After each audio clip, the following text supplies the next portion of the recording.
Hello दोस्तों, नमस्कार। मैं पवन मुरल एक बार फिर आप सभी का रोजगार विद अंकित चैनल में स्वागत करता हूं।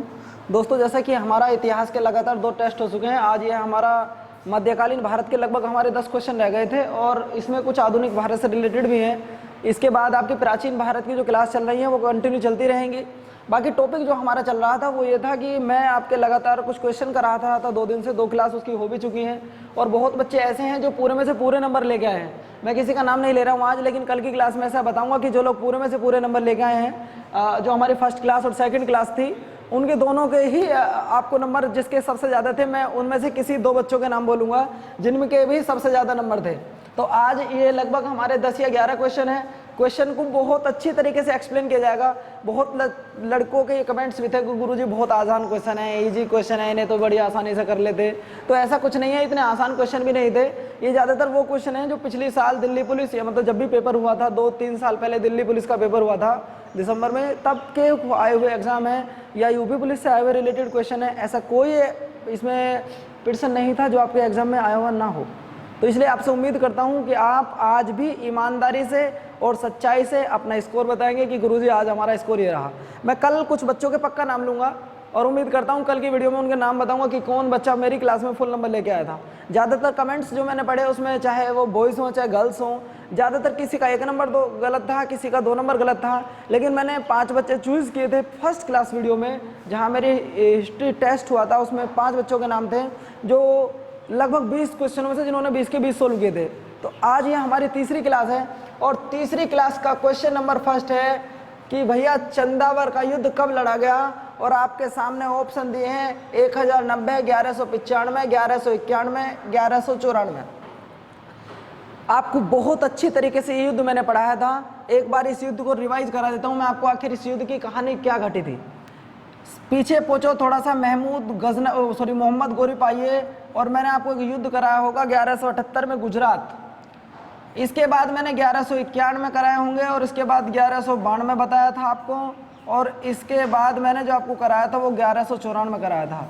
अर्थात मैं आपसे कह सकता हूं कि जो चंदावर का युद्ध हुआ था वो 1194 में हुआ था। क्वेश्चन हमारा, इसका आंसर ये राइट हो जाता है। बशर्ते अब ये है क्या, कब हुआ था ये युद्ध, किस किस के बीच हुआ था। देखिए, मैंने आपको बताया था कि जिस समय ये लाइन बताई थी कि गजनी गोरा गुड़ खाओ तसले में, महमूद गोरी और महमूद गजनवी ये अफगानिस्तान के रहने वाले थे। गोर प्रदेश से एक व्यक्ति भारत आता जिसका नाम मोहम्मद गोरी था। और आने के बाद में ये भारत में गुजरात में अपना पहला आक्रमण करते हैं। और इसके बाद 1194 में चंदा पर आक्रमण किया गया था। उसका कारण क्या था? तराइन का प्रथम युद्ध लड़ा गया था 1191 में। देखिए, क्वेश्चन बहुत ज़्यादा इंपॉर्टेंट है कि तराइन का प्रथम युद्ध कब लड़ा गया। तो 1191 में पृथ्वीराज चौहान और मोहम्मद गोरी के मध्य हुआ था और इसमें पृथ्वीराज चौहान जी की विजय रही। अगले ही साल एक युद्ध और लड़ा गया, तराइन का सेकंड युद्ध या द्वितीय युद्ध। ये भी मोहम्मद गोरी और पृथ्वीराज चौहान के मध्य हुआ और जयचंद की गद्दारी के कारण ये युद्ध मोहम्मद गोरी जीत गए और पृथ्वीराज चौहान की हार हुई। 1194 में एक युद्ध होता है चंदावर का युद्ध, जो कि राजा जयचंद और मोहम्मद गोरी के बीच में होता है। और इस युद्ध में मोहम्मद गोरी की विजय हो जाती है और भारत में अपना साम्राज्य स्थापित कर देते हैं मोहम्मद गोरी। और इसके बाद 1206 में इनकी मृत्यु हो जाती है। इससे फालतू क्वेश्चन आपसे नहीं पूछ सकता है, लेकिन हमारे एक क्वेश्चन के साथ में 3 क्वेश्चन और मिल गए कि मोहम्मद गोरी ने गुजरात पर आक्रमण किया, भीम सेकंड या मूलराज पर किया था। तराइन का प्रथम युद्ध हुआ था 1151 में, पृथ्वीराज चौहान और मोहम्मद गोरी के मध्य हुआ था, जिसे पृथ्वीराज चौहान जीत गए थे। अगले ही साल तराइन का द्वितीय युद्ध हुआ था मोहम्मद गोरी और पृथ्वीराज चौहान के मध्य, जिसे मोहम्मद गोरी जीत गया था। और अगले ही साल यानी कि 2 साल बाद 1194 में जो हमारा आंसर क्वेश्चन था कि चंदावर का युद्ध कब लड़ा गया, तो 1194 में। देखिए, यहाँ पर जयचंद अगर मोहम्मद गोरी का साथ न देता, आपने एक बात सुनी होगी कि अपना ही अपने को मारता है। राम जी से रावण जी कभी ना मरते अगर विभीषण जी राम जी का साथ न देते। बहरहाल क्वेश्चन ये था कि मोहम्मद गोरी कभी भी पृथ्वीराज चौहान को ना हरा पाता अगर राजा जयचंद बदतमीजी ना करता, अगर राजा जयचंद मोहम्मद गोरी का साथ ना देता। तो एक क्वेश्चन के साथ में हमारे 5-6 क्वेश्चन क्लियर हो गए हैं। चलो आगे चलते हैं। क्वेश्चन हमारा नेक्स्ट बहुत अच्छे क्वेश्चन है। आज मैंने जो क्वेश्चन लिखे हैं ये लगभग आधुनिक भारत से रिलेटेड भी क्वेश्चन, मैंने इसमें 3-4 क्वेश्चन लिखे हैं। तो क्वेश्चन हमारा यह कि कैबिनेट मिशन भारत कब आया। मैंने आपको ये चीज एक एक साल टू साल करके बताई थी, जिस समय आधुनिक भारत पढ़ाया था, एक एक क्वेश्चन आपको करके बताया था। और यहाँ तक कि एक एक साल मैंने आपको बताया था कि 1939 में क्या हुआ, 1940 में क्या हुआ, 1942 में क्या हुआ, 1944, 1945, 1946 और 1947। यानी कि ये सन मैंने आपको एक एक बताए थे। 1939 जो कि द्वितीय विश्व युद्ध की शुरुआत और यहीं पर फॉरवर्ड ब्लॉक की स्थापना। 1940 में मैंने आपको बताया था, 42 में क्रिप्स मिशन भारत आना, CR फॉर्मूला 1944, शिमला समझौता मैंने आपको बताया था। और इस क्वेश्चन का जो हमारा आंसर आ जाता है वो है 1946 कैबिनेट मिशन। तो क्वेश्चन आपसे ये पूछा गया है, देखिए अगला क्वेश्चन मैं बता नहीं रहा हूँ आपको, उसने क्वेश्चन में पूछ लिया है कि बताइए, अगर आपसे कुछ भी पूछे कि 1939 से 45 द्वितीय विश्व युद्ध चला, उसी दौरान सुभाष चंद्र बोस जी ने जब कांग्रेस छोड़ी तो एक छोटी पार्टी बनाई, नाम उसका फॉरवर्ड ब्लॉक रखा था। 42 में क्रिप्स मिशन आया था, उसे गांधी जी ने पोस्ट डेटेड चेक कह के वापस भेज दिया था। 1944 में CR फॉर्मूला, इसके बाद में 1945 मैंने आपको शिमला समझौता बताया, 1946 में भारत में कैबिनेट मिशन आता है। अगला क्वेश्चन जो उसने पूछा है कि भारत में कैबिनेट मिशन के किसके लिए भेजा गया था। भारत उस समय गुलाम था और लगभग आज़ादी की कगार पर था। सन 1945 में जब ब्रिटेन में चुनाव होते हैं तो वहाँ पे लेबर पार्टी की सरकार बनती है और लेबर पार्टी के वहाँ पे जो प्रधानमंत्री चुने जाते हैं उनका नाम क्लीमेंट एटली था, जो कुछ उदारवादी थे। वो भारत को आज़ाद करने की लगभग सोच रखते हैं और लगभग 90% यही था कि अब भारत को आज़ाद कर दिया जाएगा। लेकिन ये था कि जैसे पहले राजतंत्र में था ऐसा ना रहे, तो भारत के लिए एक व्यवस्था सोची गई। क्या भारत में कैबिनेट मिशन किसके लिए भेजा गया था? तो ध्यान रखना, इनमें भेजा गया था शक्ति के अंतरण के लिए, एक संवैधानिक व्यवस्था निश्चित करने के लिए कि हमने जैसा भारत को छीना था ऐसा ना रहे। भारत में एक संविधान सभा बने, उस संविधान सभा के तहत हमारा सरकार चलाने वाले अलग हों, न्यायपालिका अलग हो, कार्यपालिका अलग हो, विधायिका अलग हो, जो राजतंत्र में होता था ऐसा कुछ नहीं होना चाहिए। ये सवाल आपके लिए सबसे ज़्यादा इंपॉर्टेंट है जो मैंने आपके क्वेश्चन कराए अभी तक के। आगे चलते हैं। देखिए इस क्वेश्चन से सबसे ज़्यादा संभावना है मुझे प्रश्न आने की, वो क्या है? क्वेश्चन लिखा गया कि अलीगढ़ आंदोलन का संस्थापक कौन था। आपके लिए टाइम है, आप अपना मुझे आंसर जरूर बताएं कि आपका आंसर क्या है। देखिए आंसर मैं आपको डायरेक्ट बता देता हूँ, आंसर इसका सर सैयद अहमद खां जी है। अब कारण क्या था? कारण देखो भैया, सर सैयद अहमद खां जी 1875 में अलीगढ़ जाकर एक आंदोलन चलाते हैं, जिस आंदोलन का नाम था अलीगढ़ आंदोलन। देखिए क्वेश्चन को थोड़ा सा इसे प्यार से समझना, क्योंकि मैं आपसे पहले आपको बता चुका हूँ। 1875 की कहानी ये थी कि अंग्रेज लोग ये चाहते थे कि अगर भारत पर राज करके रखना है तो मुसलमानों को दबा के रखो और हिंदुओं को उभार के रखो। लेकिन ये एक अंग्रेजी व्यक्ति भारत आते हैं जिनका नाम W हंटक था। उसने एक पुस्तक लिखी जिस पुस्तक का नाम था इंडियन मुसलमान। उन्होंने कहा ऐसा कुछ नहीं, अगर भारत पर राज करके रखना है तो हिंदुओं को दबा कर रखो और मुसलमानों को उभार के रखो। अब यहाँ पे होता क्या है, ये ब्रिटेन से पढ़ के आए, तो सर सैयद अहमद खां जी से पहले एक आंदोलन और हुआ था मुस्लिमों के लिए जिसका नाम था देवबंद आंदोलन। इस देवबंद आंदोलन में ध्यान रखना है, इस आंदोलन की जो शुरुआत की थी वो रशीद गंगोही और अहमद ननोतवी जी ने मिलकर की थी और एक मदरसा बनाया था जो कि आज एशिया का सबसे बड़ा मदरसा है और जिस मदरसे का नाम दारुल उल उलूम मदरसा है। देखिए आपसे क्वेश्चन और क्या पूछ सकता है कि एशिया का सबसे बड़ा मदरसा कहाँ पर है? देवबंद में है। उसकी शुरुआत किसने करी है? उसकी संस्थापक कौन माने जाते हैं? रशीद गंगोही और अहमद ननोतवी जी माने जाते हैं। दूसरी बात कहाँ पड़ता? देवबंद में। अब ये अपने धर्म में किसी भी प्रकार का कोई परिवर्तन नहीं चाहते हैं। ये आज भी रूढ़िवादी मुस्लिम हैं, ये अपने धर्म में किसी प्रकार का कोई परिवर्तन नहीं चाहते हैं। अब ये लोग क्या है, जब ये विश्वविद्यालय खोल रहे हैं तो अंग्रेजों के द्वारा खोल रहे हैं तो अंग्रेजी जरूर पढ़ी जाएगी।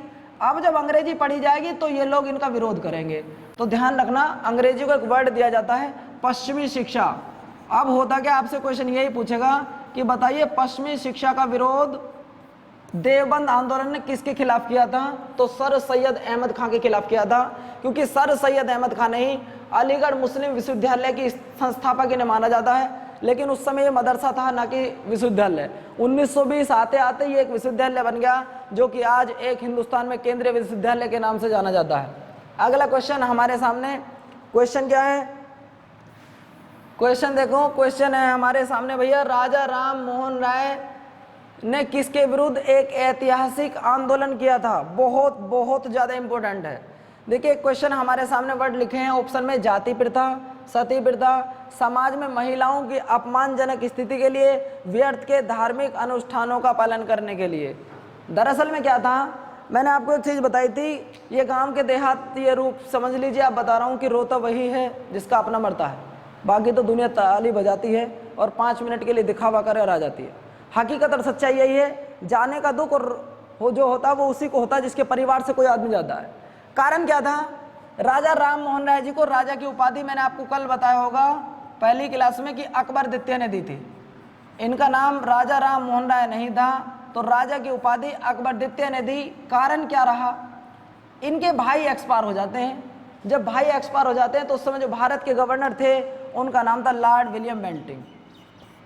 अब जब लॉर्ड विलियम बेंटिंग जी थे तो इनकी भाभी को जबरदस्ती जला दिया जाता है, जिसे सती प्रथा बोलते हैं। मैंने पहली क्लास में आपको बताई थी कि सती प्रथा और जौहर प्रथा क्या होती है। जब एक पति के साथ पत्नी स्वेच्छा से जलती हो, एक पत्नी, तब वो सती प्रथा कहलाती है। लेकिन जब एक पति के साथ 100 पत्नियां या 50 पत्नी या एक से अधिक पत्नी जलती हो, वो जौहर प्रथा कहलाती है। दूसरी बात, अब यहाँ होता क्या, जब इनकी भाभी को जबरदस्ती एक्सपायर किया गया तो इस बात से बड़े दुखी हो और इन्होंने लॉर्ड विलियम बेंटिंग को पत्र लिखा और भारत में पूर्णतः सती प्रथा बैन कराई। तो क्वेश्चन 2 तरीके से पूछ सकता है, क्या? एक तो ये कि भारत में सती प्रथा किसके द्वारा पूर्णतः प्रतिबंधित की गई, तो लॉर्ड विलियम बेंटिंग। आपसे पूछे किसका सहयोग, तो राजा राम मोहन राय। दूसरी बात, क्या करा इन्होंने, सती प्रथा पर प्रतिबंध लगाने में पूरा सहयोग करा।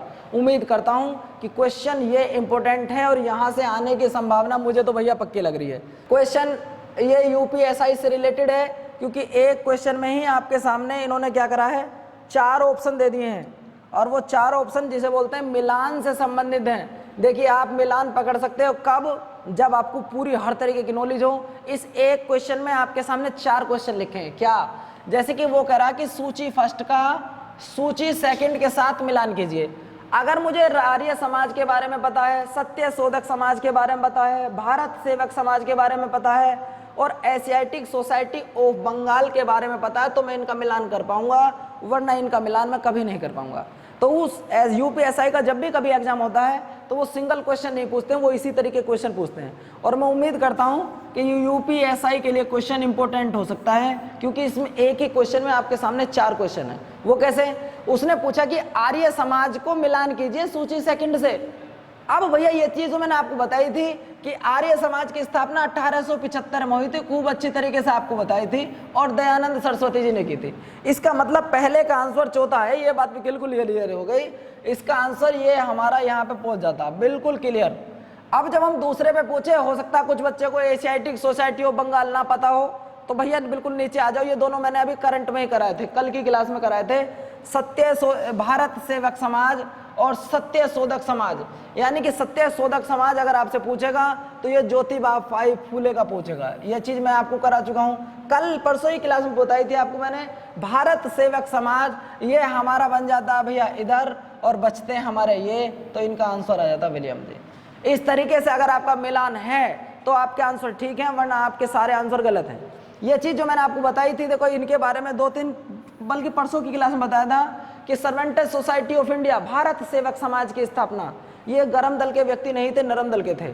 1907 में जिस समय कांग्रेस का विभाजन होता है, तो उसके बाद में कांग्रेस के गरम दल के क्रांतिकारियों को या तो जेल में बंद कर दिया जाता है या मार दिया जाता है। ऐसी स्थिति में आंदोलन बंद ना हो जाए तो गोपाल कृष्ण गोखले आंदोलन शुरू कर देते हैं और उस आंदोलन का नाम होता है सत्य शोधक, माफी चाहूंगा, भारत सेवक समाज, यानी कि सर्वेंटेज सोसाइटी ऑफ इंडिया। और करने के उपरांत ये गांधी जी से मिलने के लिए अफ्रीका जाते हैं और गांधी को जाकर भारत की स्थिति बताते हैं कि भारत में इस तरह की कंडीशन है, और गांधी जी इनकी बातों से इतना प्रभावित होते हैं कि वहीं पर इन्हें अपना राजनीतिक गुरु मान लेते हैं। आगे चलते हैं भैया। चलिए अगला क्वेश्चन जो आपके सामने है, ये भी अच्छा सवाल है। सवाल ये है कि नाना साहिब का अन्य क्या नाम था। भैया जब तक हमें ये नहीं पता होगी कि नाना साहिब किस से जुड़े हुए हैं, तब तक हम इनका नाम तो आज रट लें, लेकिन वो पक्का हम भूल जाएंगे। देखिए जिस समय मैंने आपको 1857 की क्रांति पढ़ाई होगी, उम्मीद करता हूं भैया एक क्वेश्चन, चाहे आप कांस्टेबल दे रहे हो, चाहे आप कुछ भी कोई से भी एग्जाम की तैयारी कर रहे हो, 1857 यानी कि 22 मई 1857 से एक क्वेश्चन पक्का आना ही आना निश्चित है। अब हुआ क्या था, उस समय में बहुत सी जगहों से कुछ लोगों ने लीडरशिप की थी, यानी कि नेतृत्व किया था, क्रांतियों का नेतृत्व किया था। रामतनु, पांडुरंग, तात्या टोपे, इनका जो उपनाम हुआ करता था नाना साहब का, वो धोंदू पंथ हुआ करता था। कुंवर सिंह जो बिहार से करते हैं, अब यहां से क्वेश्चन और पूछ लिया जाता था कि नाम है इनका धोंदू पंथ, किसका? नाना साहेब का। चलिए अगला क्वेश्चन क्या है भैया वो भी देख लो। गांधी जी द्वारा संपादित समाचार पत्र का नाम क्या था? गांधी जी के बारे में बहुत अच्छा तरीके से आपको बता चुका हूं, बहुत फर्स्ट क्लास तरीके से मैंने आपको बताया था कि गांधी जी ने यंग इंडिया और नवजीवन दोनों ही पत्र निकाले थे, तो इसका आंसर हमारा डी होता है। आज के क्वेश्चन थोड़े से ज्यादा इंपॉर्टेंट हैं कल के मुकाबले, तो कल कुछ क्वेश्चनों पे टिक भी लग रहे थे, उस चीज के लिए माफी चाहूंगा, लेकिन अपना स्कोर आदमी को खुद पता होती है, टिक करने से अगर मुझे कोई चीज़ याद है तो मुझे दूसरे के टिक से कोई मतलब नहीं होता कि उसने क्या लगा रखा है। मुझे जो अच्छा लगेगा मैं वो लगाऊंगा, या जो मेरे याद होगा मैं वो लगाऊंगा। मान लो यहाँ 4 क्वेश्चन दिए हैं, मैंने इस पे निशान लगा रखा, तो जरूरी थोड़ी ना ये सही हो, तो इसका आंसर दोनों ही बनता है। कौन सा? कि भैया पहला और दूसरा, यानी कि गांधी जी ने एक पत्र था इनके द्वारा संपादित पत्र, जिसमें पहले का नाम यंग इंडिया और दूसरे का नाम नवजीवन। और यह इंपॉर्टेंट क्वेश्चन है ये, और इंपॉर्टेंट किस दृष्टि से है वो आपके सामने मैं बता देता हूं। चलो क्वेश्चन क्या इंपॉर्टेंट थे, किस वजह से इंपॉर्टेंट है वो देख लीजिए। वो क्वेश्चन इसलिए इंपॉर्टेंट था थोड़ा सा कि भारतीय राष्ट्रीय कांग्रेस के किस सत्र में पूर्ण स्वराज की मांग हुई थी। यहां तक कि उसने एक क्वेश्चन आपसे और एक्स्ट्रा रूप में दे दिया है। कौन सा? वो ये क्वेश्चन है कि कांग्रेस ने जो 1929 का लाहौर अधिवेशन हुआ था, 1929 में जो अधिवेशन हुआ था जिसमें पूर्ण स्वराज की मांग की गई थी, वो कहाँ की गई थी? तो वो ध्यान रखना, लाहौर में की गई थी। और एक क्वेश्चन और एक्स्ट्रा आपको बता दूं कि इसकी जो अध्यक्षता की थी वो पंडित जवाहरलाल नेहरू ने की थी। इसका मतलब हमारे 2 क्वेश्चन तैयार हो जाते हैं कि एक तो ये कि वहाँ 1929 में कहाँ पर हुई थी? लाहौर में। और दूसरी सबसे बड़ी बात ये, उसकी अध्यक्षता किसने की थी? तो पंडित जवाहरलाल नेहरू जी ने की थी। अगला क्वेश्चन, महात्मा गांधी जी ने 1930 में सिविल, थोड़ा सा गलत लग गया यहाँ पे, यहाँ ये सविनय अवज्ञा आंदोलन है। सविनय अवज्ञा आंदोलन कहाँ से आरंभ किया था? तो ये आंदोलन जो इन्होंने स्टार्ट किया था वो अहमदाबाद से स्टार्ट किया था। जिस समय मैंने गांधी जी आपको बताए थे, देखिए अभी कल परसों ही मैं एक प्रैक्टिस सेट देख रहा था, तो उसमें क्वेश्चन पूछा था, और क्वेश्चन मैं गलत हो जाता बच्चों का अगर शायद मैं आपको इस तरीके से ना पढ़ा पाता। क्वेश्चन क्या था कि गांधी जी का पहला आंदोलन बताओ, तो जब भी गांधी जी का पहला आंदोलन पूछेगा आंसर ध्यान रखना चंपारण आंदोलन 1917 आएगा। लेकिन जब भी इस तरीके से सवाल पूछेगा कि गांधी जी का पहला अखिल भारतीय आंदोलन बताओ, तब ध्यान रखना, तब इसका आंसर जो आएगा वो रोलेक्ट एक्ट 1919 आएगा। इस एक्ट के बारे में मैं आपको खूब अच्छी तरीके से पढ़ा चुका हूँ। जलियांवाला कांड भी कुछ इसी से रिलेटेड है, क्योंकि इसी एक्ट के तहत पंजाब के 2 फेमस नेता मास्टर सत्यपाल सिंह और सैफुद्दीन किचलू को पकड़ा गया था, और उन्हें छुड़ाने के लिए जो भीड़ इकट्ठा हुई थी उस पर ही जनरल डायर ने गोली चलाने के आदेश दिए थे। तो बहरहाल कहने का मतलब मेरा ये हुआ, गांधी जी का अगर पहला आंदोलन पूछता हो तो चंपारण आंदोलन 1917, और दूसरी बात गांधी जी का जो अखिल भारतीय आंदोलन था वो रोलेक्ट सत्याग्रह था। ये दोनों क्वेश्चनों में थोड़ा सा डिफरेंट है। क्या कि अगर आपसे ये पूछता हो कि गांधी जी का पहला आंदोलन बताओ तो चंपारण आंदोलन है, और अगर आपसे ये पूछता हो कि गांधी जी का पहला अखिल भारतीय आंदोलन बताओ तो वो रोलेक्ट सत्याग्रह है। उम्मीद करता हूँ आपकी समझ में ये क्वेश्चन भी आया होगा। चलो आगे थोड़ा सा और देखते हैं। क्वेश्चन हमारा ये है कि 1930 में सविनय अवज्ञा आंदोलन किस मुद्दे पर शुरू किया गया था? भारतीय, कोई क्वेश्चन थोड़ा सा कट रहा है, उम्मीद करते हैं थोड़ा सा आप समझोगे। 1930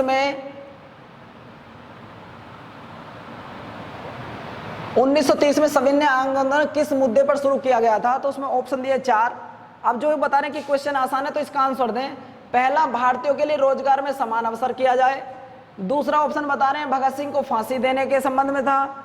तीसरा था ब्रिटिश सरकार द्वारा अपनाया गया नमक अधिकार था, और चौथा था पूर्ण स्वतंत्रता। आपको टाइम दे रहा हूं 1 सेकंड का, आप स्क्रीनशॉट लेके इसका आंसर बताएं बाद में। कि 1930 में गांधी जी द्वारा सविनय अवज्ञा आंदोलन वो किस मुद्दे को लेकर शुरू किया गया था? तो इनका आंदोलन मैं बता दूं, ब्रिटिश सरकार द्वारा अपनाए गए नमक कानून से रिलेटेड हुआ करता था। ये क्वेश्चन आने की संभावना है पक्का, गारंटी के साथ। चलो ये क्वेश्चन देख लीजिए, दोनों क्वेश्चन बहुत फर्स्ट क्लास हैं। क्या क्या क्वेश्चन है? पहला ये कि चोरा चोरी कहां पड़ता है। अब चोरा चोरी कहां पड़ता है, ये तो सीधा सा आंसर इसका आप दे देंगे। दूसरा सवाल है कि CR दास और मोतीलाल नेहरू ने स्वराज पार्टी बनाई थी, ये भी आप आंदोलन दे देंगे, क्वेश्चन दे देंगे।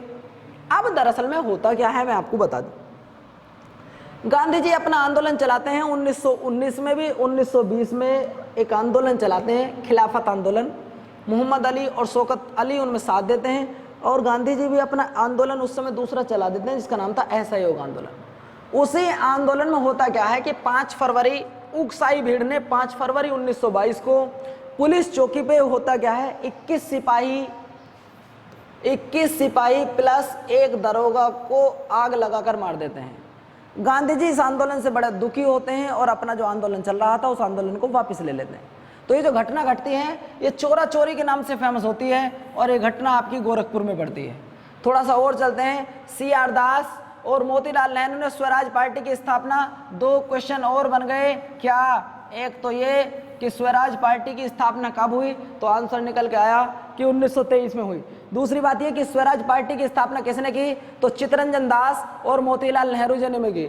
आखिर कारण क्या था, वो क्वेश्चन पूछ रहा कब की, तो भैया स्वदेशी आंदोलन गलत, सविनय अवज्ञा आंदोलन गलत, भारत छोड़ो आंदोलन गलत, यानी कि असहयोग आंदोलन के बाद वो संस्था चलाते हैं, यानी कि एक पार्टी बनाते हैं जिसका नाम था स्वराज पार्टी। स्थापना होती है 1923 और करने वाले का नाम था CR दास और मोतीलाल नेहरू। उम्मीद करता हूं कि क्वेश्चन यहां आने की संभावना 101% है।